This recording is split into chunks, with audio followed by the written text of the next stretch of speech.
there's actually a second episode. Hooray. Yeah, so this one should be a little shorter. It should be a little bit more put together. And I've just over the last week, I've thought a little bit more about how this will work, and after watching my last one, I decided on a couple of things. So the first part of this video will basically be the hobby update, which is just catching up from last week. Like, did I actually paint the things I was going to say I was going to paint? Did I, do the things I said I was going to do? How well did it go? What kind of things I did while doing it. I know that's all a little vague, but hopefully you get the gist of what I mean by that. The second part of the video will be hobby goals for the week. And that's that'll be like, these are the things I'm gonna do this upcoming week, which, I mean, it should be pretty self-explanatory. And then the third part is going to be something I'm calling the Eternal Crusade, which is going to be focused on the work I'm doing for my Black Templars. I like the idea of having like a kind of permanent section where I do something for my Templars. Doesn't have to be like the biggest thing in the world every week. Like, sometimes it might be. Like, sometimes it'll basically be the hobby goal of the week. But it more often than not, just because of how much stuff I have for them and the various states and conditions it's in, it'll probably be more focused on like bringing things up to par. So for instance, like last week I said I was going to strip a bunch of them. That does lead us quite nicely into the actual hobby update. So last week I said I would paint 5 infantry models or a large model, like a monster. I would strip some Templars. I feel like there was a third thing. Let me go back and check that. Alright, so I went back and I did actually check the old video, the video from last week, to make sure I actually was stating the right hobby goals. And yeah, the third thing was rebasing the Templars I already had painted. And I managed to do that. I did that with all of those models. If you watched last week's video, basically every single one of those models in that case got flock and gravel on it. Oh right, and I had to dry brush the Terminata stone over the texture paint on the bases. I did all of that. That's done. I thought I would grab an example and just show you here. Every model I'm talking about right now is up on my Instagram account. There's way better photos up there than what you're going to see here, but I just thought, different place might as well show. It's a visual medium. Like, probably a good idea to show people some of the things I actually did on this video. So this is basically an example. Let me adjust this light real quick, man. That might help. Yeah. So yeah, like you see, I threw some gravel down here. It does a lot to just bring out the model. One of the reasons I chose this particular flock, it's a 50-50 mix of tan flock and green flock from some model train brand. I can't remember. I just kind of grabbed it at my local hobby store. Actually, art store. The hobby store does more specialized stuff, but yeah, the green really, like, it's the complementary color of red, so they kind of, well, they complement each other. They bring each other out a bit, and because I mixed the tan in there, it's a lot lighter, so it's a lot more muted, and because it's lighter, it also brings out the black armor a bit. Really kind of differentiates the model from the ground, basically. So yeah, that was about 30 fully painted models that got finished. Basically, they weren't 100% done because I hadn't done the bases yet. But yeah, there you go. If you see, I mean, it's just super glue and fake grass and rocks. Doesn't take a whole lot. There's a lot more complicated and interesting things you can do, but this works for my army and the pace I want to kind of get these models out at. Just show you one more with a bolt gun. Pretty standard stuff. So yeah, that was done. I ran into a problem with stripping, in that a lot of the older models with the older paint jobs, the paint is so kind of caked on there that the toothbrush I'm using doesn't really quite cut it out. Doesn't quite do the job. And I need to look into finding another kind of brush. I'm thinking I'm going to try to use a brass jeweler's brush because it's a lot firmer. But I'm a little worried that it's brass, so it might scratch the plastic up a bit if I scrub hard enough. So I'm going to try it on a test model or two, see how it works. If not, I'll probably have to find something else. They're soaking in Simple Green right now, which is a product here in the United States. I'll probably try to look up exactly what it is. I might not be able to, just because of how labels work, and I'm pretty sure I already threw away 2 of the bottles and pulled the label off another one to reuse. So I may not have it. It's an all-purpose floor cleaner, I think. But I can only find it at Walmart for some reason. But it's been recommended to me before. It's just something I picked up a while ago. And the reason you want to use that is that isopropyl alcohol is a good way to strip paint. And on plastic miniatures, it's also a good way to warp the plastic. I learned this the hard way with some Tau way back in the day. I had some very bent, like, rainbowed pulse rifles. So the Simple Green, you can pretty much soak them forever. I've had my minis in that same spaghetti bowl for a week, basically. But I did manage to get a lot of the newer models that I painted better, but 1, most of them weren't completed, and 2, they weren't like just primer, more or less. Primer and some white. Those I did strip, and I also rebased them and primed them. I got a couple here to show. Let's see. Yeah, I mean, you can't really see a whole lot of detail on these just because of the quality of my camera. But they ended up coming out pretty well. Not a lot of, like, usually when you strip models, a lot of the problem you run into is that you'll have some areas where it's just kind of caked up in crevices and stuff. Didn't turn out to be that much of a problem with these guys. Like, I've got it's a Grey Knight shoulder pad with a bunch of, like, actual carved in there text on that one, and that turned out pretty good.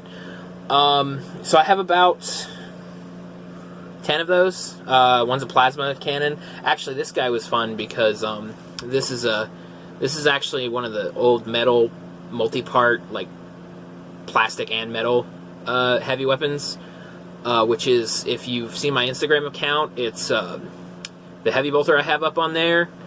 Same deal.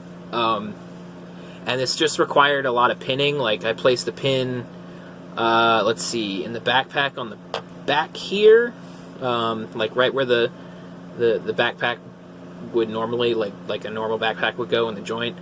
I put a pin in this cable right here where it connects with the backpack, and then I put a pin in this, that's quite tough to see, but I put a pin like in this shoulder joint where his torso and this metal part of his shoulder joins, and that just, it was a little bit of pre-fitting, and then just carefully gluing it all together, and that ends up making it a pretty tough model. The heavy bolter guy I have, I'm pretty sure I've dropped from like table height twice. I'm gonna say twice, and he's survived.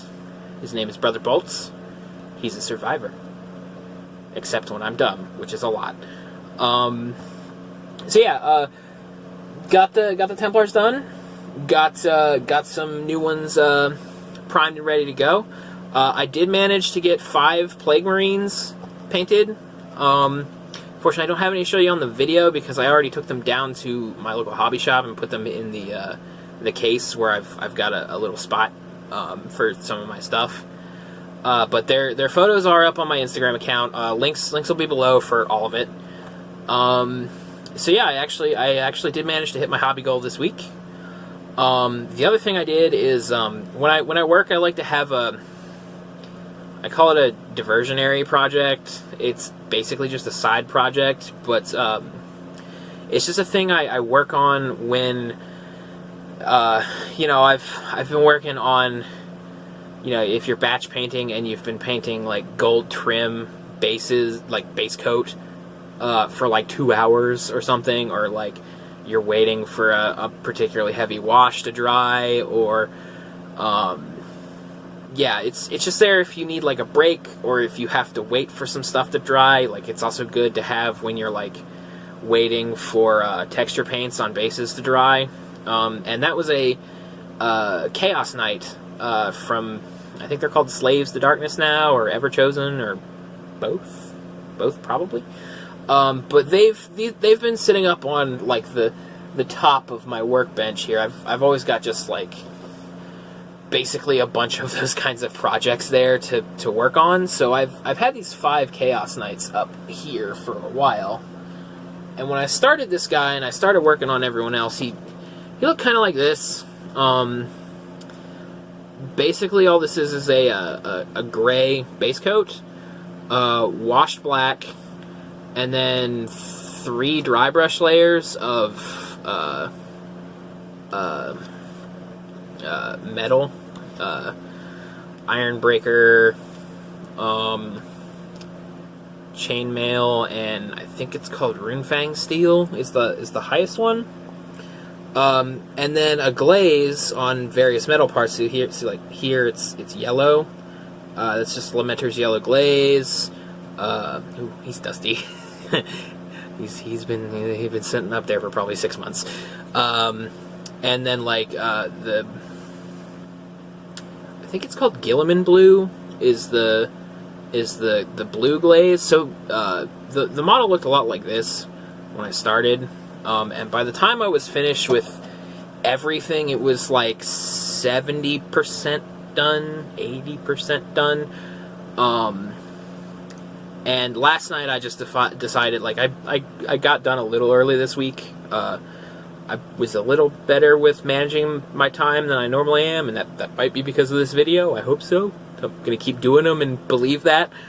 Or I just set myself too low of a goal. We'll see. But anyway, I just took last night and finished this guy up, and there's pictures of him up on Instagram too. But they end up looking like this.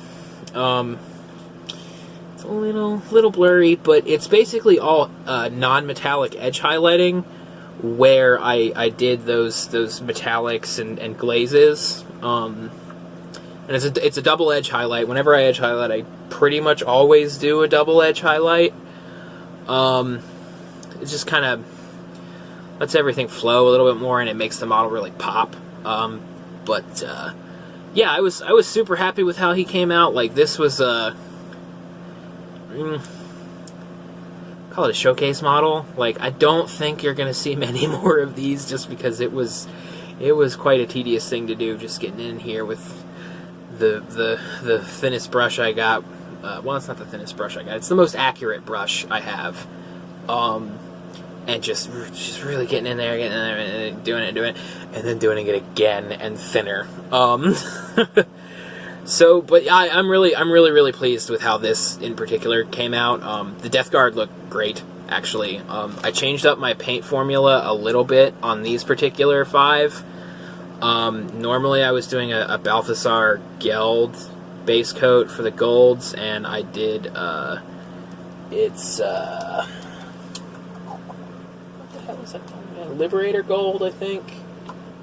No, that's not it. It's this one, right? Nope. This one.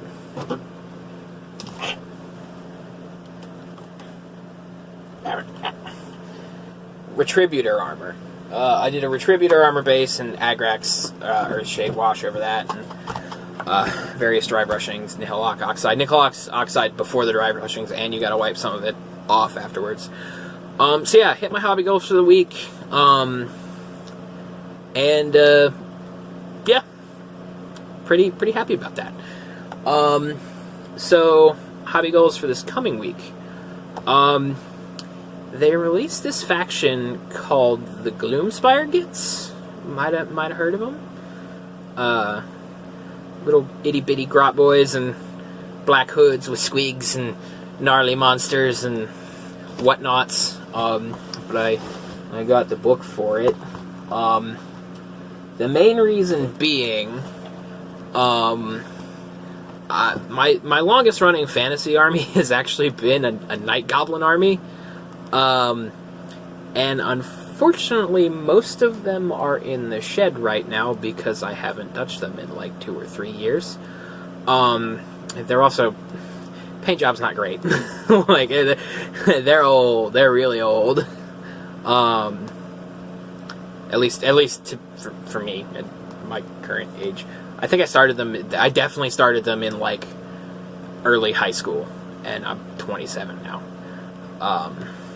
So I saw that my Night Goblin boys had got their own book, and I was honestly waffling on like how to get back into Age of Sigmar if I were Warhammer Fantasy Age of Sigmar now, or if I was at all. And I finally just kind of broke down, and I got the book, and I got these boys, the Gobapalooza.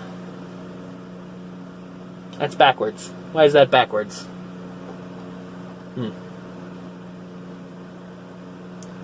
Probably shouldn't be shooting this with the selfie cam. Whatever. Anyway, so I'm going to work on, I think I'm going to get these guys assembled this week. May not paint them yet. I'm thinking about going back and just because my paint scheme and skill has gotten a lot better and more complex and interesting since I blasted Night Goblins, so I think I'm going to go back and just kind of reassess how I'm doing them. This down here has been sitting on my shelf for ages. It's an unassembled Skull Pass box set. One of the reasons I got into Night Goblins back in the day is that, like, when they released that box, it was like $45, which is, I mean, for Warhammer, that's insane for how much you're getting into it. They eventually bumped the price up, but not before I bought like 3 of them. And that one, in fact, I inherited. Somebody gave it to me. I've actually got a lot of unassembled stuff here that's just friends have given me because they don't have the time or the energy or the effort, and I don't mind having just cool stuff that I can work on whenever, just sitting around. So at some point, probably as the weeks and months go, you're gonna see some Gloomspire Gits, as they're now called, or Gloomspite Gits, Gloomspire, whatever, Gloomspite. So it's gonna be assemble the Gobapalooza, and then assemble these fellas, who have been sitting on my shelf for at least 2 weeks, and that's not good, because I like my Death Shroud Terminators, but these guys have better guns and can also deep strike. So, also the bolter rules are the combi bolters are rapid fire weapons if I recall correctly. So yeah, they are gonna deep strike in and shoot stuff to pieces, hopefully. So assemble them, clean assemble the Gobblapalooza, and then segueing into the Eternal Crusade. I have about 10 Space Marines and power armor here with various kits, but mostly bolt guns. And the goal is going to be to paint 5 models this week for the Black Templars. And it's going to be the models I stripped by necessity, basically. And I think it's going to be 4 bolt guns and then this Sergeant Sword Brother with a bolt gun and a power fist. The reason being, I really want to try out at some point with the new bolter discipline rules. I want to have a 20-man Crusader squad all armed with bolt guns that just like sits on an objective and puts 40 shots at 24 inches with bolters, and like a heavy weapon and a special weapon too. And did you move within 18 of me? Well, I'm gonna move up and I'm gonna double tap, or just walk up to the center of the battlefield and just have them sit there and be like, deal with me or die, because that's a lot of bullets. And ideally this will also complement the other Crusader squad I have out of the models in my collection is a 15-man one. I've got some scouts that have like khaki pants and a wash on it, and that's it. So I'm probably at some point going to paint 5 with combat knives for that squad. That way I'll have two big Crusader squads ready to go. But for this week, it's just the 5. So we've got, all said, we've got assemble the Gobblapalooza, assemble the Blightlord Terminators, paint 5 Black Templars, and I'll probably also work on figuring out stripping a little bit more. It's probably going to end up being like a longer term project. I mean, it's got to get done because there's still like 30 boys out on my deck in a bowl of chemicals waiting to have the paint removed from them. But I only have so much time in a week. So, that's it for the week, everybody.